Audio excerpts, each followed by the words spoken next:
To the big story that's breaking today, which is that the Aam Aadmi Party is heading for a remarkable victory in Delhi. 62 now out of 70 seats. And virtually it's a wipeout. Every big Congress leader has been wiped out. Harun Yusuf, Ajay Makan, Shoaib Iqbal, the likes who won 5 and 6 seats in areas like of Old Delhi. And this is where Muslims have gone overwhelmingly to the Aam Aadmi Party. All the Muslim-dominated seats have gone. No, it's across the board. Everybody. Okay, everybody. I think you make a good point. Everybody. But traditional Congress supporters have swept, have moved clearly to AAP. Shoaib Iqbal hasn't lost an election in several, I think 5 elections in a row. He's gone. The Congress has been wiped out. And top BJP leaders, including Kiran Bedi, are trailing. This is a tsunami of Delhi. Tsunami of India was in May. This is a tsunami. And one other thing. Every top Congress leaders lost.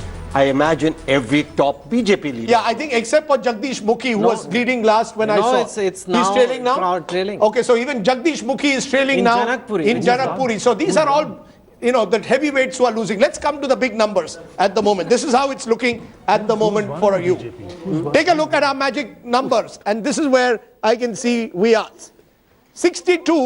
70 seats, 62, 7, 1. And the one is Indian National Lok Dal. That's the one seat at the moment. So it's 62, 7 and 1 at the moment is how it's poised.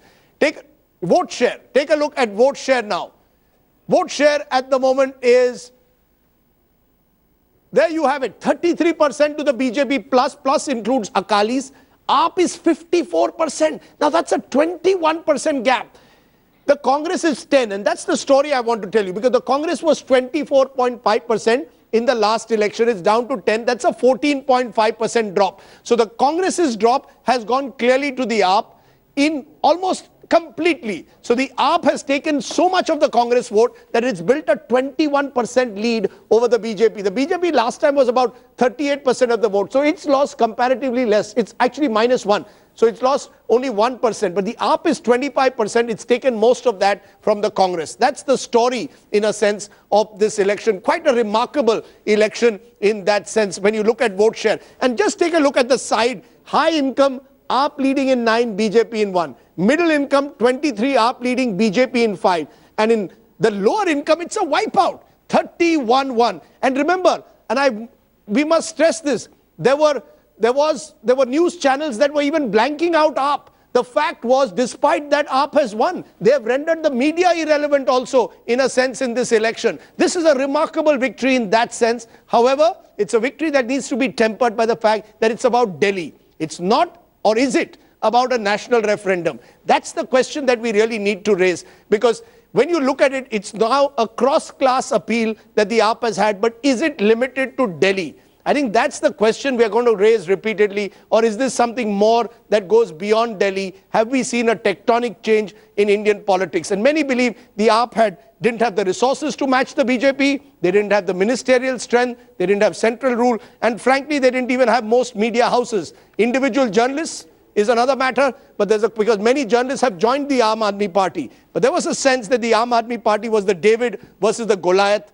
in this election. And David versus Goliath in this election, Manini, David's been defeated. No, I think the media point you made is very interesting, because if you remember when we were doing all those things on Modi, yes, and it was a wave, but it was a top-down manufactured wave from above, and then slowly it became, but here it was a silent, a classic wave from below. Yes. Until all the Delhi dialogues and all was not even covered by the television channels, or even the print media for that. So they were quietly working with the people. It's only when it hit after Mrs. Kiran Bedi was announced, and in the last 2 weeks, that AAP was actually getting media space. Let's be clear.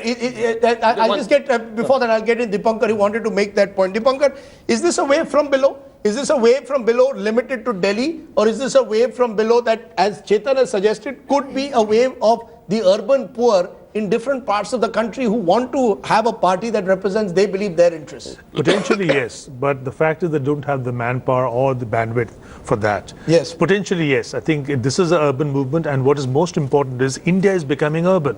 And we have to acknowledge that fact. And those who want to be urban are perhaps much more dogmatically in their desire to be urban than those who are already urban. So that is one. Yes. The second thing is that I think, in spite of the national brag that we heard from Kumar Vishwas, yes, it'll be very important for them to put their roots down and make Delhi and the municipality, for example, work along those lines, just as the Shiv Sena did. The Shiv Sena consolidated its position through municipalities and then grew and became one of their. Is the AAP the question I've asked you? You're the national authority on Shiv Sena. You did your DPhil, I think, on the Shiv Sena. Yeah. Do you believe the AAP is to Delhi what the Shiv Sena is to Mumbai? You run your Shakha culture in Mumbai, different kind of politics that you might espouse, but in structures, is the AAP for Delhi what the Shiv Sena is for Mumbai? I think ideology apart. They're very, very different. The leadership is very different. But I think AAP should learn from Shiv Sena and think in terms of local level control.